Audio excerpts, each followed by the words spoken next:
Back in 2016 on Valentine's Day, I took my girlfriend out for dinner at a nice restaurant. After we ate, I drove us to the beach, as we always enjoyed walking along the shore at night. The cool breeze, the sound of the waves, and the quiet surroundings made it feel peaceful and calming. But that night didn't feel the same. Something about it was different. I stopped the car in a parking lot that most people don't use, because it's far from the pier, the lighthouse, and other popular spots on the beach. This time, I chose this place because it was Valentine's Day, and we wanted some privacy. I backed the car into a spot, so we were facing the long road we had driven on to reach this quiet area.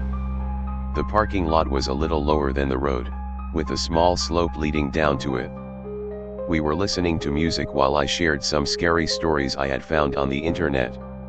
The car was parked in the quiet lot, and we were enjoying the peaceful night.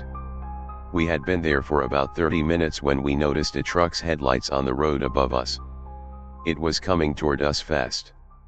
At first, I didn't feel worried because I knew people often sped down that road. Since there were no spots for police to hide, drivers usually didn't slow down. But something about the way this truck was moving felt different. My heart jumped when I saw the truck wasn't slowing down as it approached the parking lot. It was moving so fast that it looked like it lifted off the ground for a moment when it hit the slope, so I quickly told my girlfriend to duck down in her seat, and I did the same. I didn't want the driver to see us inside the car, and at the same time, I grabbed my keys and got them ready in the ignition, just in case the truck stopped in front of us. I've watched a lot of horror movies and read plenty of scary stories, and I didn't want us to end up like the next victims in a Lover's Lane story. My girlfriend was clearly nervous, so I tried to lighten the mood with a joke. I said some people are just in a big rush for their Valentine's Day plans. She didn't laugh or even react. The truck sped past us, kicking up dust as it raced toward the other side of the lot.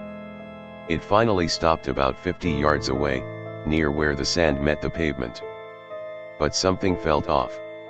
Instead of parking normally, it came to a sudden stop at an odd angle, as if the driver hadn't even bothered to straighten it out.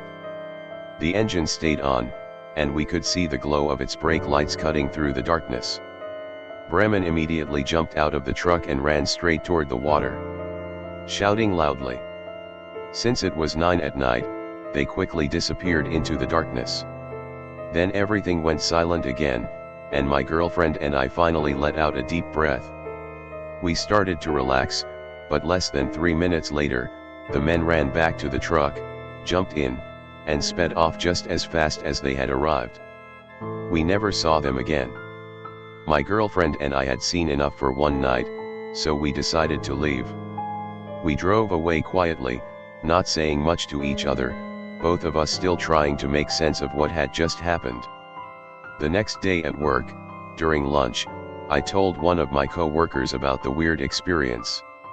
She took out her phone to see if anyone had posted about it online, and to my surprise, she found an article about an encounter at that beach.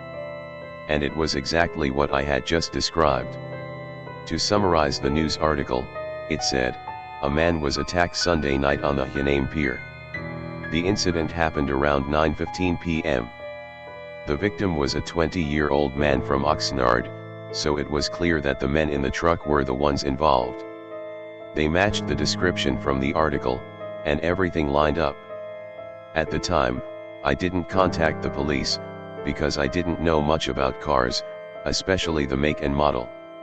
I couldn't even give them simple details like the color of the truck, or the type of vehicle, and that made me feel like I couldn't be helpful.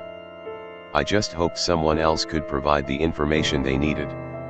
Also, since it was so dark in that parking lot, I couldn't see the men's faces, or any other important details about them. My guess is that they drove to our parking spot and ran to the beach to wash off any evidence that might link them to the attack.